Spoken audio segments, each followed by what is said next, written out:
Hello everyone, मैं सौरभ दिल्लीवार आप सबका स्वागत करता हूं हमारे यूट्यूब चैनल पर, जहां हम लोग भारत का इतिहास पढ़ रहे हैं। ठीक है, और भारत के इतिहास में भी अपन पढ़े हैं भी क्या, आधुनिक भारत का इतिहास। हम देख रहे हैं कि कैसे भारत पर अंग्रेजों ने कब्जा किया, कैसे अपना शासन स्थापित किया। ठीक है, इसी के अंतर्गत अपन पढ़ रहे हैं क्या अभी बंगाल के बारे में, कि बंगाल पर कैसे अंग्रेजों का अधिकार हुआ। इससे पहले वाली क्लास में अपन प्लासी के युद्ध तक का पार्ट या उस तक का पोर्शन खत्म कर चुके हैं। ठीक है, हमने देखा क्या प्लासी के युद्ध कब हुआ है, 1757 ईस्वी में, जिसमें बंगाल का नवाब सिराजुद्दौला पराजित हो गया है, उसकी हत्या कर दी गई है। और जीता कौन है, रॉबर्ट क्लाइव। रॉबर्ट क्लाइव इस युद्ध में जीत गया था। ध्यान देना, सिराजुद्दौला के सेनापति नाम क्या है, मीर जाफर। मीर जाफर ने अंग्रेजों का साथ दिया था, रॉबर्ट क्लाइव का साथ दिया था, और इनके विश्वासघात के कारण ही सिराजुद्दौला की मृत्यु हो जाती है। ठीक है, शर्त क्या थी, इन्होंने एक शर्त रखी, अगर ये मीर जाफर ने शर्त क्या रखी थी कि वे ही बंगाल का नवाब बनेंगे, और इसी शर्त पर ही उन्होंने अंग्रेजों की हेल्प की थी। और शर्त के अनुसार अब बंगाल का नवाब कौन बन गया है, मीर जाफर बंगाल का नवाब बन गया है। प्लासी के युद्ध के पश्चात मीर जाफर बंगाल का नवाब बना है। ध्यान देना, किनकी मदद से बना है, अंग्रेजों की मदद से यह बंगाल का नवाब बना है। और इसी कारण अंग्रेज हर बार इनको अपने इशारों पर नचा रहे हैं। ठीक है, उनके इशारों पर ही काम कर रहा है कौन, ये मीर जाफर। केवल और केवल रॉबर्ट क्लाइव के इशारे पर ही यह काम कर रहा है। इसी कारण बोला गया क्या इन्हें, कठपुतली नवाब। क्या बोला गया, कठपुतली नवाब बोला गया है, क्योंकि यह रॉबर्ट क्लाइव अर्थात अंग्रेजों के इशारों पर ही हर काम कर रहा है। इसका अपना खुद का कोई भी स्टैंड नहीं है। ठीक है, जो भी काम कर रहा है उसमें अंग्रेजी हस्तक्षेप अब मैंडेटरी हो गया, अनिवार्य हो गया। हर बात पर अंग्रेज अपनी सलाह देते रहते हैं, सलाह देते नहीं है, सलाह मनवाते हैं। ठीक है, अगर हम कुछ बोल रहे हैं तो आपको मानना पड़ेगा। इस टाइप का कुछ सिनारियो हो गया कहां पर, बंगाल में। साथ ही इन्हें एक और चीज बोला गया है, क्लाइव का गीदड़। रॉबर्ट क्लाइव का गीदड़ भी कहा गया, किसे, मीर जाफर को कहा गया है। साथ ही साथ इन्होंने अंग्रेजों को बहुत सारी उपहार दिए। ध्यान देना, कंपनी को दिया है, साथ ही साथ जो रॉबर्ट क्लाइव थे जिनसे युद्ध में हारा है, सिराजुद्दौला जिस युद्ध में हारा है, तो रॉबर्ट क्लाइव को पर्सनली बहुत सारा उपहार इनके द्वारा, मीर जाफर के द्वारा दिया गया। रॉबर्ट क्लाइव को बहुत सारा उपहार मीर जाफर के द्वारा दिया गया है। लेकिन अब दिन ब दिन हस्तक्षेप बढ़ता ही जा रहा है, अंग्रेजी हस्तक्षेप अब दिन ब दिन बढ़ता जा रहा है। अब धीरे धीरे इतना बढ़ गया कि पानी जो है सर के ऊपर चला गया, पानी सर के ऊपर चला गया है। तब मीर जाफर को यह बात अच्छी नहीं लग रही कि हर बात पर अंग्रेज इनके शासन में हस्तक्षेप कर रहे हैं। तब इन्होंने एक चाल चली है, एक यूरोपियन कंट्री है, कौन सा, डच वाले।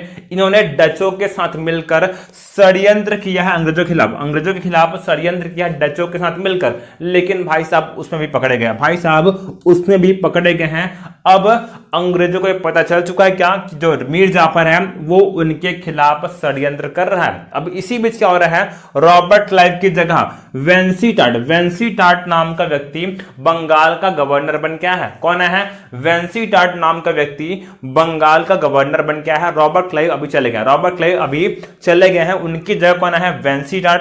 ध्यान देना, कुछ देर पहले बताया हूं मैं क्या, कि रॉबर्ट क्लाइव को पर्सनली भी बहुत सारा उपहार मिला था, साथ ही साथ कंपनी को भी बहुत सारा फायदा हुआ था। जब वेंसीटाट गवर्नर बन गया है, तब उनकी अपेक्षा क्या है कि रॉबर्ट क्लाइव की तरह उनको भी बहुत सारे उपहार मिले, साथ ही साथ कंपनी को भी पैरेलली उपहार मिलता रहे। मतलब भयंकर उपहार मांग रहे हैं, दिन ब दिन उपहार का डिमांड बढ़ते आ रहा है। इनको यह बात समझ नहीं आ रही है क्या, कि गिफ्ट खुद से होकर देते हैं, मांगने से गिफ्ट नहीं मिलता है। लेकिन ये भाई साहब मांग रहे हैं कि मुझे गिफ्ट चाहिए, और इसी बात से परेशान हो गया कौन, मीर जाफर परेशान हो गया। गिफ्ट देने से उसने मना कर दिया, उपहार देने से मना कर दिया है, असमर्थता जाहिर कर दी है, क्योंकि उनके राज्य पर होल नियंत्रण किसका है, ब्रिटिशर्स का नियंत्रण है। अब जब नियंत्रण स्थापित हो गया है, उनको फायदा भी दे रहे हैं, इनको कुछ मिल नहीं रहा है, तो बेचारे गिफ्ट कहां से देंगे, उपहार कहां से देंगे। और जब इनकी डिमांड बढ़ती गई, तब मीर जाफर परेशान हो गया है। तब अंग्रेजों ने एक चाल चली क्या, मीर जाफर के दामाद नाम क्या है, मीर जाफर के दामाद मीर कासिम को अपनी ओर मिलाने का प्रयास किया है। तब अंग्रेजों ने अर्थात वेंसीटाट ने मीर जाफर के दामाद मीर कासिम को अपनी ओर मिलाने का प्रयास किया है। साथ ही साथ मीर जाफर को एक बात कही है, मीर जाफर को एक बात कही है क्या कि आप नवाब रहो, कोई बात नहीं, ठीक है, आप नवाब रहो बंगाल के, लेकिन मीर कासिम को क्या कर दो, डेप्यूटी नवाब, उप नवाब घोषित कर दो, बंगाल का उप नवाब मीर कासिम को घोषित कर दो।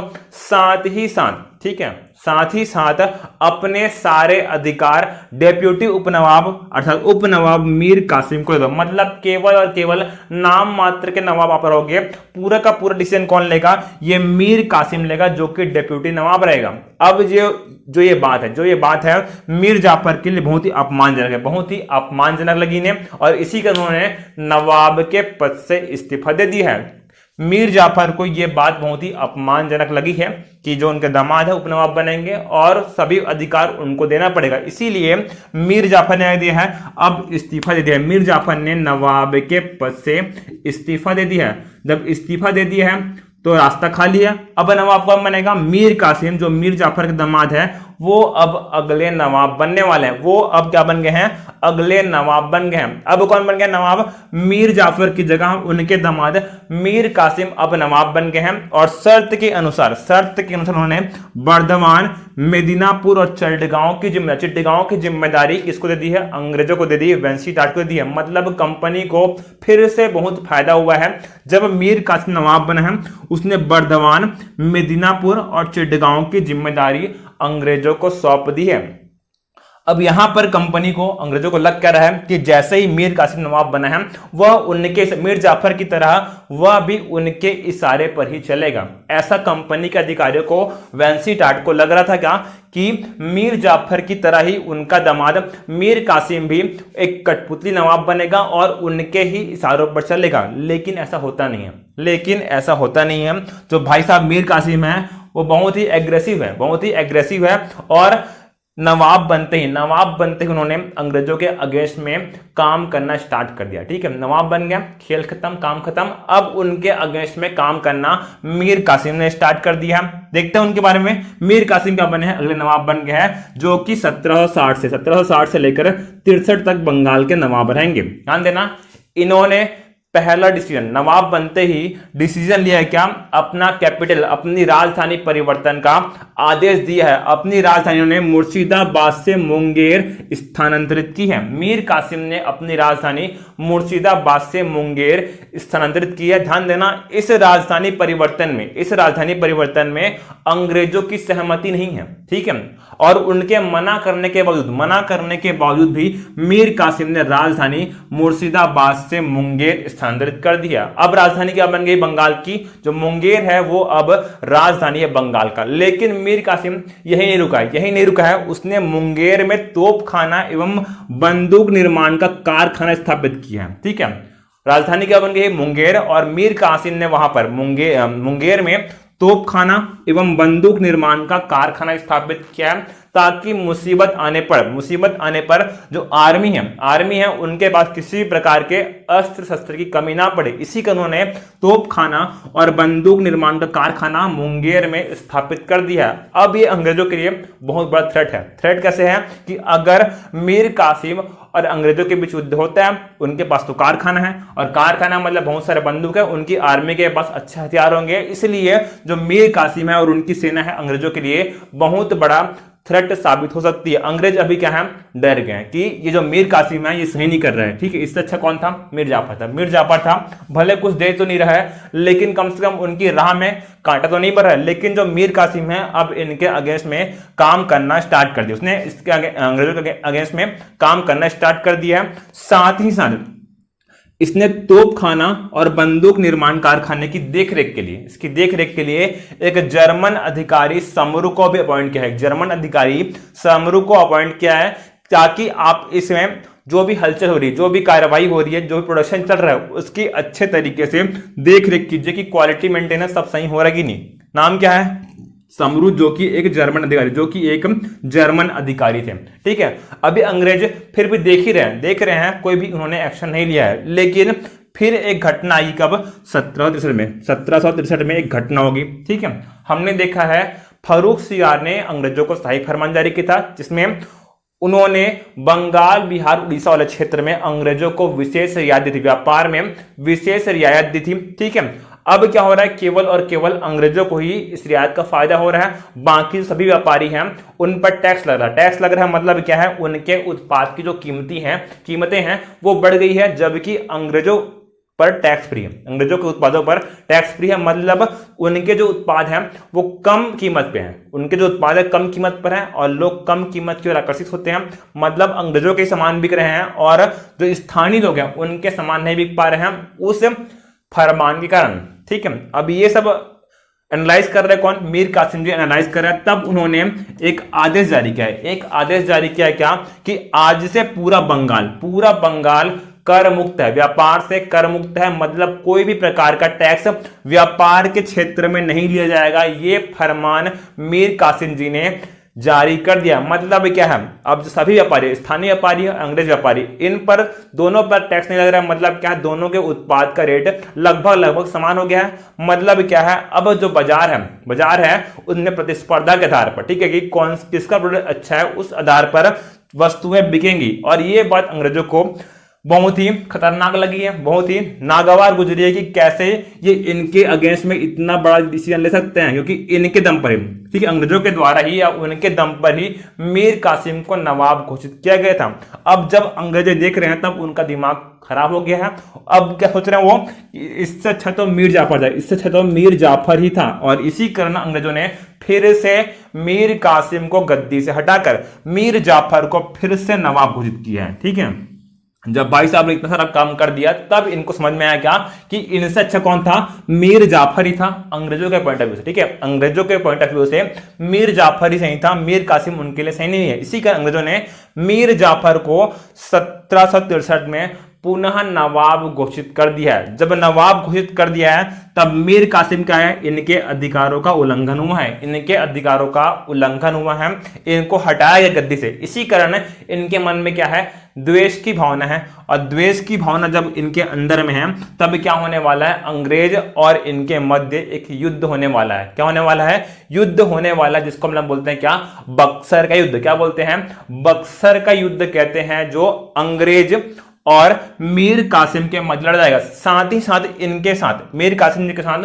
दो लोग और रहेंगे। कौन रहेंगे उसके बारे में अपन देखते हैं। ठीक है, अभी मीर कासिम के अधिकारों का उल्लंघन हुआ है, हनन हुआ है, उल्लंघन नहीं हुआ, हनन हुआ है। इसी कारण इनके मन में क्या है, द्वेष की भावना है और ये अपनी आर्मी बनाना चाह रहे हैं अंग्रेजों के खिलाफ। इसके लिए, ठीक है, अपना पद प्राप्त करने के लिए ये अंग्रेजों से लड़ाई करना चाह रहे हैं। इसी कारण अपनी आर्मी को तैयार करेंगे, जो पड़ोसी राज्य हैं उनसे मित्रता की कोशिश करेंगे कि ताकि सब मिलकर अंग्रेजों के खिलाफ हथियार उठा सकें। ठीक है, और इसी का परिणाम स्वरूप क्या होगा, बक्सर का युद्ध होगा। बक्सर का युद्ध होने वाला कब, 1764 ईस्वी में। डालिए हेडिंग बक्सर का युद्ध, डालिए हेडिंग बक्सर का युद्ध।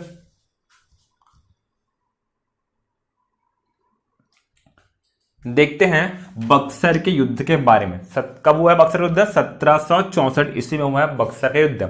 हमने अभी देखा क्या कि अंग्रेजों ने यह जानकर कि मीर कासिम उनके रास्ते में बहुत बड़ा कांटा बन रहा है, यह जानकर अंग्रेजों ने उन्हें अपदस्थ कर दिया है और उनकी जगह फिर से मीर जाफर को बंगाल का नवाब घोषित किया था। इससे क्या हो रहा है, मीर कासिम के अधिकारों का उल्लंघन हो रहा है, मीर कासिम के अधिकारों का उल्लंघन हो रहा है, जिससे वो आहत है और आहत होकर वो अपने पड़ोसी शासक कहां गए हैं, सुजाउद्दौला के पास गए हैं। सुजाउद्दौला कौन है, यह अवध का नवाब है। सुजाउद्दौला जो है अवध का नवाब है, जिसके पास हेल्प मांगने कौन गए हैं, मीर कासिम गए कि हम दोनों मिलकर आक्रमण करेंगे, इस पर अंग्रेजों पर आक्रमण करेंगे। अवध के नवाब कौन है, सुजाउद्दौला है और इनके पास हेल्प के लिए कौन गए हैं, मीर कासिम गए हैं, जिनकी जगह अब उनके ससुर जी मीर जाफर को पुनः बंगाल का नवाब घोषित किया गया है। इसी कारण ये हेल्प के लिए गए सुजाउद्दौला के पास।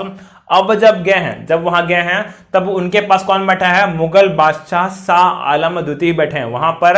अवध में कौन बैठे हैं, शाह आलम द्वितीय, जो मुगल बादशाह हैं वो भी वहां पर बैठे हैं। और इन तीनों के मध्य जब मीटिंग हुई और मीटिंग में यह फैसला लिया गया कि ये दोनों नहीं, ये तीनों मिलकर, ये दोनों की जगह ये तीनों मिलकर यह युद्ध लड़ेंगे और जीतने के पश्चात अंग्रेजों को यहां से भगा देंगे। ऐसा उनका सोचना था कि हम लोग जीतेंगे और जीतने के पश्चात उनके क्षेत्रों पर कब्जा कर लेंगे और पूरे भारत से अंग्रेजों को भगा देंगे। ऐसा इन तीनों का मानना था और इसीलिए इन तीनों ने एक गुट बनाया है अंग्रेजों से लड़ने के लिए। कौन कौन है उस गुट में? बंगाल के नवाब, पूर्व नवाब, ठीक है, बंगाल के पूर्व नवाब कौन है? मीर कासिम है। अवध के नवाब कौन है? सुजाउद्दौला। और मुगल बादशाह शाह आलम द्वितीय। इन तीनों ने मिलकर एक गुट बनाया है और तीनों मिलकर इस बक्सर के मैदान में युद्ध करने वाले हैं अंग्रेजों के खिलाफ। लड़ने कौन आए हैं? Hector Munro. कौन आए हैं? हेक्टर मुनरो नाम का सेनापति लड़ने आए हैं। ठीक है, क्वेश्चन आएगा प्लासी के युद्ध के समय गवर्नर कौन था? रोजर था। कौन था? रोजर। ठीक है, मैं कल ही बताया हूं। प्लासी के युद्ध के समय गवर्नर कौन था? रोजर था। बक्सर के युद्ध के समय गवर्नर कौन था? ध्यान देना, हेक्टर मुनरो अगर लगाओगे तो आंसर गलत है। अगर हेक्टर मुनरो आपने आंसर टिक लगाया है तो गलत है। वह युद्ध करने आए हैं, वह गवर्नर नहीं है। ना ही अभी रॉबर्ट क्लाइव गवर्नर है। अभी कौन है? वेंसी टार्ट। हमने पढ़ा ना, वेंसी टार्ट जी क्या है? अभी गवर्नर है। वेंसी टार्ट जी अभी क्या है? गवर्नर है। और इन्होंने अपने सेनापति हेक्टर मुनरो को भेजा है इस युद्ध में। जब युद्ध होगा, जब इनके और इनके मध्य युद्ध होगा, उस युद्ध में अंग्रेज जीत गए हैं। ये त्रिगुट की सेना पराजित हुई है। मीर कासिम, अवध के नवाब सुजाउद्दौला और शाह आलम द्वितीय की संयुक्त सेना पराजित हुई है और हेक्टर मुनरो या फिर अंग्रेज वो है जीत गए हैं। मतलब क्या है? अब इनके क्षेत्र पर, इन तीनों के क्षेत्र पर इनका अधिकार बनता है, क्योंकि इन तीनों की संयुक्त गुट को अब अंग्रेजों ने पराजित कर दिया है। जब हारे तब मीर कासिम वहां से भाग गए हैं। बताओ, यही उत्साह थे और यही भाग गए हैं। बचे कौन है? सुजाउद्दौला और शाह आलम द्वितीय। कौन बचे हैं? सुजाउद्दौला और शाह आलम द्वितीय बचे युद्ध के मैदान में, क्योंकि ये जो भाई साहब हैं जो युद्ध के लिए भड़काए थे वो अब रणभूमि छोड़कर भाग गए हैं। ठीक है, इसी कारण जो सुजाउद्दौला है और शाह आलम द्वितीय बाद में अंग्रेजों से संधि करेंगे और इस संधि के पश्चात अंग्रेजों को भारत में व्यापक अधिकार प्राप्त होने वाले हैं। व्यापक अधिकार उस संधि के द्वारा भारत में अंग्रेजों को प्राप्त होने वाले हैं। ठीक है, जब मैं पढ़ाया हूं प्लासी का युद्ध, तब वहां पर एक पॉइंट हाईलाइट करा था कि भारत में अंग्रेजी सत्ता की नींव कौन से युद्ध से पड़ी है। अगर नींव पूछा है तब क्या आएगा? प्लासी का युद्ध 1757। लेकिन अगर पूछेगा कि भारत में अंग्रेजी सत्ता की शुरुआत वास्तविक रूप से किस युद्ध के पश्चात हुई है, तो आंसर क्या आएगा? बक्सर का युद्ध। कौन सा आएगा? बक्सर का युद्ध, क्योंकि इस युद्ध के पश्चात जो संधि हुई है उसके द्वारा अंग्रेजों को बहुत सारे व्यापक अधिकार मिलने वाले हैं भारत में, बंगाल में। ठीक है, देखते उसके बारे में। इलाहाबाद की प्रथम संधि, डाली हेडिंग इलाहाबाद की प्रथम संधि। इसका डेट भी याद रखना है, डेट भी आपको याद रखना है, 12 अगस्त 1765। अच्छा, इसका भी याद कर लो, कब हुआ है? 22 अक्टूबर 1764 क्या हुआ है? बक्सर युद्ध हुआ है। जबकि इलाहाबाद की प्रथम संधि कब हुई है? 12 अगस्त 1765 को इलाहाबाद की प्रथम संधि हुई है। ठीक है, कब हुई है? 12 अगस्त 1765 को। जो भाई साहब भाग गए कौन है? मीर कासिम, मतलब इनका कोई रोल नहीं है। सुजाउद्दौला और शाह आलम द्वितीय बारी बारी से संधि करेंगे अंग्रेजों से। ध्यान देना, गवर्नर कौन था अभी इस समय? युद्ध के समय वेंसी टार्ट थे और युद्ध के पश्चात वापस चले गए हैं और उनकी जगह रॉबर्ट क्लाइव फिर से गवर्नर बन के आया है। और इलाहाबाद की दोनों संधियां रॉबर्ट क्लाइव के समय हुई हैं। ठीक है, जब वो गवर्नर हैं उस समय ही यह संधियां हुई हैं। इलाहाबाद की प्रथम संधि कब हुई है? 12 अगस्त 1765 को। किनके मध्य हुई है?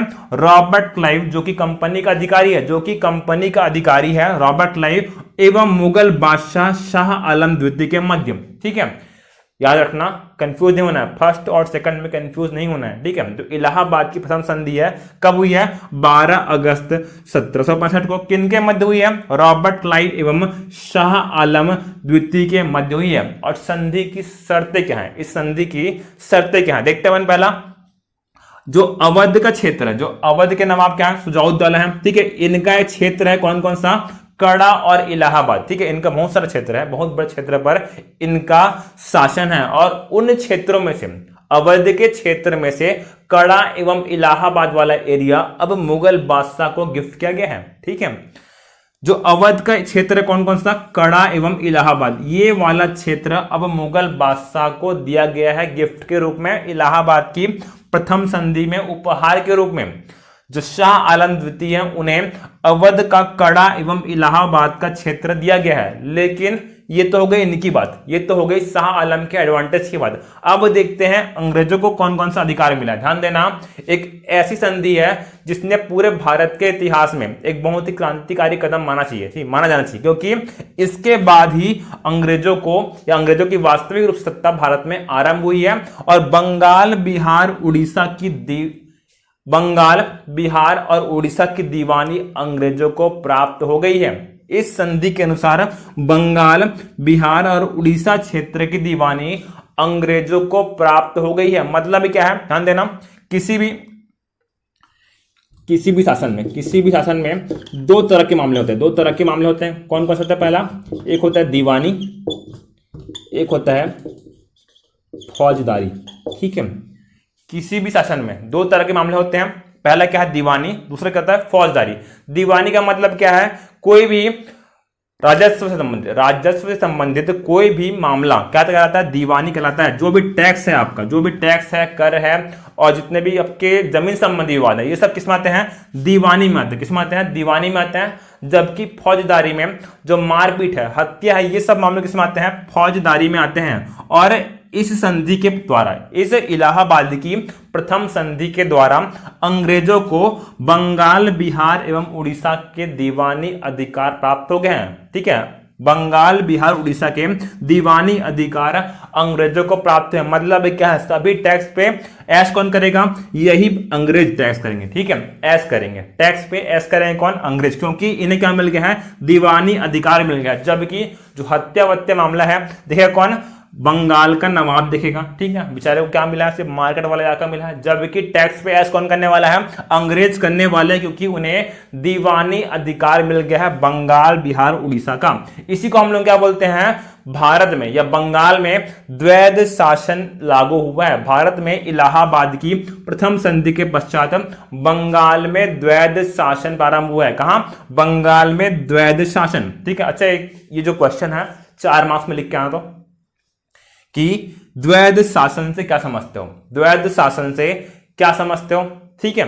ये जो क्वेश्चन है इसका एक्चुअल आंसर जब एक बार अपन पूरा पढ़ लेंगे, पूरा हिस्ट्री पढ़ लेंगे आधुनिक, तब इसका आंसर परफेक्ट बनेगा, ठीक है। क्योंकि बार बार कंपनी, अभी कहां पढ़ेंगे, बंगाल में, फिर आएगा कंपनी में, फिर आएगा भारत में, ठीक है। इन 3 जगहों पर अपन को द्वैध शासन पढ़ना है, ठीक है। इसी कारण बोल रहा हूं कि जब अपन पूरा हिस्ट्री पढ़ लेंगे तब इसका परफेक्ट आंसर बनेगा। अभी जान लीजिए, अभी क्या जान लीजिए, द्वैध शासन का मतलब क्या है, जब कभी दो शक्तियां या दो व्यक्ति मिलकर एक साथ एक क्षेत्र पर शासन करते हैं, तो उसी को हम लोग क्या बोलते हैं, द्वैध शासन कहते हैं। नॉर्मली क्या होता है, एक व्यक्ति को ही सब अधिकार मिलने चाहिए, दीवानी हमने पढ़े ना, केंद्रीकृत शासन प्रणाली, विधायिका, कार्यपालिका, न्यायपालिका सब किसके पास है, नवाब के पास है या राजा के पास है। लेकिन अगर दो व्यक्तियों के पास अधिकार है तो उसी को हम लोग क्या बोलेंगे, द्वैध शासन बोलेंगे। क्या बोलेंगे, द्वैध शासन बोलेंगे, क्योंकि अंग्रेजों को क्या मिल गया, दीवानी अधिकार। जबकि फौजदारी मामलों पर अभी भी किसका नियंत्रण है, बंगाल के नवाब का नियंत्रण। इसी कारण क्या बोले हैं, बंगाल में द्वैध शासन की व्यवस्था हो गई, क्योंकि एक ही समय पर 2 व्यक्तियों के द्वारा शासन को कंट्रोल किया जा रहा है। इसी कारण क्या बोले हैं, बंगाल में द्वैध शासन व्यवस्था आरंभ हुई है इस इलाहाबाद की प्रथम संधि के द्वारा, ठीक है। अब जो शाह आलम द्वितीय हैं उनको पैसा ही मिलेगा, ठीक है, उनको पेंशन दिया जा रहा है। कंपनी ने यह उल्लेख किया गया इलाहाबाद की प्रथम संधि के अनुसार अब शाह आलम द्वितीय यानी कि मुगल बादशाह को हर वर्ष 26 लाख रुपए का वार्षिक पेंशन दिया जाएगा। हर वर्ष 26 लाख रुपए का पेंशन कंपनी द्वारा मुगल बादशाह को दिया जाएगा। यह इस संधि की शर्तें हैं, ठीक है। अब शाह आलम को क्या लग रहा है कि उनके लिए फायदे का सौदा है, इसी कारण उन्होंने यह संधि स्वीकार कर लिया। हार तो वैसे भी गए, हार तो वैसे भी गए, संधि स्वीकार करना तो मजबूरी है उनकी, ठीक है, मजबूरी है, और इन्होंने यह संधि स्वीकार कर ली है, इन्होंने यह संधि स्वीकार कर ली है। ध्यान देना, कंपनी ने 26 लाख रुपए वार्षिक पेंशन देने का प्रावधान किया है। और इस संधि को, आप इस संधि को, इलाहाबाद की प्रथम संधि को भी 2 मार्क्स में लिख कर आओगे, फर्स्ट को भी और सेकंड को भी। लिखना कैसे? बक्सर के युद्ध के पश्चात। ध्यान देना, अगर क्वेश्चन पूछा है इलाहाबाद की प्रथम संधि के बारे में समझाइए, ठीक है, इलाहाबाद की प्रथम संधि के बारे में समझाइए, 2 मार्क्स से पूछा है, क्या लिखोगे? बक्सर के युद्ध के पश्चात 12 अगस्त 1765 को, बक्सर के युद्ध के पश्चात 12 अगस्त 1765 को कंपनी के अधिकारी रॉबर्ट क्लाइव एवं मुगल बादशाह शाह आलम द्वितीय के मध्य हुई संधि को इलाहाबाद के प्रथम संधि कहते हैं। समझ में आया? रिपीट करके देखना, अगर किसी को दिक्कत हो रही है तो प्लीज रिपीट कर लेना, फिर से देखना, ठीक है। इलाहाबाद की प्रथम संधि कहते हैं। इस संधि के अनुसार, इस संधि के अनुसार, फिर जो भी पॉइंट यहां पे लिख रहा हूं मैं 1 2 3 ये डाल के लिखना आपको। अवध के कड़ा एवं इलाहाबाद क्षेत्र, अवध के कड़ा एवं इलाहाबाद क्षेत्र मुगल बादशाह को प्रदान किए गए, मुगल बादशाह को प्रदान किए गए। साथ ही बंगाल, बिहार एवं उड़ीसा की दीवानी अंग्रेजों को प्राप्त हुई, अर्थात बंगाल में द्वैध शासन व्यवस्था आरंभ हुई। थर्ड पॉइंट क्या है? कंपनी ने मुगल बादशाह को 26 लाख रुपए वार्षिक पेंशन देने का प्रावधान किया। कंपनी ने मुगल बादशाह को 26 लाख रुपए वार्षिक पेंशन देने का प्रावधान किया। ये क्या है? इस संधि की शर्तें हैं, ठीक है, क्लियर हुआ ये। अब आते हैं इलाहाबाद की द्वितीय संधि पर। इलाहाबाद की द्वितीय संधि पर आते हैं। हमने देखा क्या कि इस युद्ध में हारा कौन है? मीर कासिम, शुजाउद्दौला और शाह आलम द्वितीय की जो गुट है, जो संयुक्त शक्ति है, वो हारी है। ये भाई साहब तो भाग गए हैं और इनका मामला जो है, शाह आलम द्वितीय का जो मामला है वो सेट हो चुका है, ठीक है। शाह आलम द्वितीय जो मुगल बादशाह हैं, उनका मामला सेट हो चुका है इलाहाबाद की प्रथम संधि के द्वारा। तो बचे कौन है? सुजाउद्दौला बचे हैं। अभी ये भी जाएंगे रॉबर्ट क्लाइव के पास कि मुझसे भी संधि कर लीजिए, ठीक है। ये भाई साहब संधि कर चुके हैं, तो क्यों ना मैं भी संधि कर लूं। इसी आकांक्षा से सुजाउद्दौला कहां गए हैं? रॉबर्ट क्लाइव के पास गए। रॉबर्ट क्लाइव ने उनका वेलकम किया, ठीक है, वो भी संधि के लिए एग्री हो गए, हैं। और 16 अगस्त 1765 को अवध के नवाब सुजाउद्दौला एवं कंपनी के अधिकारी रॉबर्ट क्लाइव के मध्य, या कंपनी के अधिकारी या बंगाल के गवर्नर रॉबर्ट क्लाइव के मध्य क्या हुआ है? एक संधि हुई है। उस संधि को हम लोग क्या बोलते हैं? इलाहाबाद की द्वितीय संधि कहते हैं। किनके मध्य हुई है? रॉबर्ट क्लाइव एवं अवध के नवाब सुजाउद्दौला के मध्य 16 अगस्त 1765 को संधि को हम लोग क्या बोलते हैं? इलाहाबाद की द्वितीय संधि कहते हैं। अब इस संधि की शर्तें क्या देखते हैं, ठीक है। हमने पढ़ा है क्या कि इलाहाबाद की प्रथम संधि के अनुसार जो अवध के कड़ा एवं इलाहाबाद के क्षेत्र हैं, वो किसको दे दिए हैं? मुगल बादशाह को दे दिया। मुगल बादशाह को यह क्षेत्र दे दिया गया है। मतलब पॉसिबल तो है नहीं कि ये वाला क्षेत्र आप फिर से मांग के इनको दे दें, इसीलिए कड़ा एवं इलाहाबाद को छोड़कर पूरा साम्राज्य अवध के नवाब को वापस कर दिया गया है। क्योंकि ये दोनों क्षेत्र मुगल बादशाह को दे दिए गए हैं, इसी कारण इनको वापस नहीं करेंगे। जो कड़ा और इलाहाबाद का क्षेत्र है वो अब मुगल बादशाह के पास है, और इन दोनों क्षेत्रों को छोड़कर अवध का पूरा क्षेत्र सुजाउद्दौला को वापस कर दिया गया है, ठीक है। लेकिन कुछ ना कुछ तो एक्शन लेंगे ना, ठीक है। भाई साहब आपको जरूरत क्या दी? अपन तो अवध पे कुछ नहीं किया, आपने पहले आक्रमण किया। अरे इसी बात से खपा है कौन? रॉबर्ट क्लाइव खपा है। जब खपा है तब कुछ ना कुछ फाइन लगाएगा। उसने फाइन लगाया क्या? 50 लाख रुपए का फाइन लगाया उन्होंने अवध के नवाब पर, या अवध राज्य पर 50 लाख रुपए का फाइन लगाया है। साथ ही साथ जो खर्चा हुआ है उसके एवज में क्या बोल लिया? चुनार का दुर्ग मंग लिया किससे? अवध के नवाब से, ठीक है।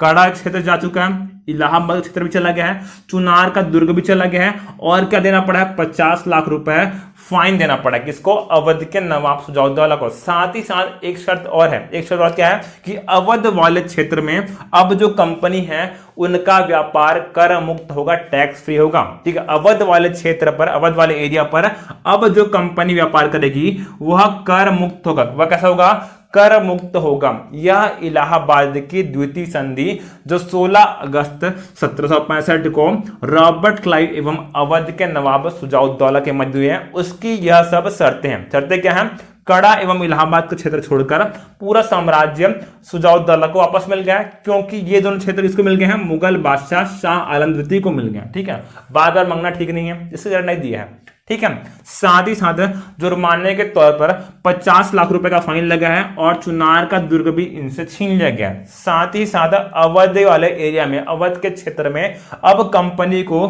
कर मुक्त व्यापार करने का अधिकार मिला है। अब खत्म होता है क्या, इलाहाबाद की द्वितीय संधि। ठीक है, और इन सब संधि के द्वारा अब बंगाल अप्रत्यक्ष तरीके से, बंगाल वाला एरिया जो है अब अप्रत्यक्ष तरीके से अंग्रेजों के अंडर में आ चुका है। ठीक है, जब इलाहाबाद की प्रथम संधि हुई है तब उनको क्या मिला है, वहां पर दीवानी अधिकार मिल गया है, दीवानी अधिकार मिल गया है। साथ ही साथ कंपनी ने एक व्यक्ति को बंगाल का डेप्यूटी नवाब घोषित किया है, बंगाल का डेप्यूटी नवाब घोषित किया है, जो अंग्रेजों की ओर से शासन पर निगरानी रखता है, निगरानी रखता है किनकी ओर से, अंग्रेजों की ओर से। ठीक है, इसी को हम लोग क्या बोले हैं, द्वैध शासन। एक बंगाल के नवाब जो खुद हैं और डेप्यूटी नवाब है जो अंग्रेजों के तरफ से आए हैं, ये दोनों मिलकर शासन की बागडोर संभाल रहे हैं। इसी को हम लोग क्या बोले हैं, द्वैध शासन बोले हैं, क्योंकि जो दीवानी अधिकार इसको मिल गया, अंग्रेजों को मिल गया है, जबकि फौजदारी मामलों पर अभी भी बंगाल के नवाब का ही नियंत्रण रहा है। क्लियर है, खत्म होता है क्या, बंगाल वाला जो टॉपिक है वह भी खत्म होता है। अब देखेंगे कि ये सब युद्धों को छोड़कर, इन सब युद्धों को छोड़कर और किन माध्यमों से अंग्रेजों ने भारत में अपने साम्राज्य का विस्तार किया। ये सब था युद्धों के बारे में। ठीक है, ये सब युद्धों के माध्यम से उन्होंने भारत में अपने साम्राज्य का विस्तार किया है। लेकिन युद्ध को छोड़कर कौन से ऐसे अप्रत्यक्ष तरीके हैं जिनके द्वारा वो भारत में अपने साम्राज्य का विस्तार करेंगे, इसके बारे में अपन देखेंगे। लेकिन उससे पहले देखते हैं क्या कंपनी के अंतर्गत प्रशासनिक व्यवस्था कैसी थी, उन्होंने कौन से और किस तरीके के टैक्स आरोपित किए। ठीक है, कौन से और किस तरीके के टैक्स कंपनी ने भारतीयों पर आरोपित किए हैं, वो टॉपिक अभी अपन देखने वाले हैं। लिखना हेडिंग, कंपनी के अंतर्गत प्रशासनिक व्यवस्था। डाली हेडिंग, कंपनी के अंतर्गत प्रशासनिक व्यवस्था। ये देखते हैं अपन। ठीक है, डाली हेडिंग, कंपनी के अंतर्गत प्रशासनिक व्यवस्था।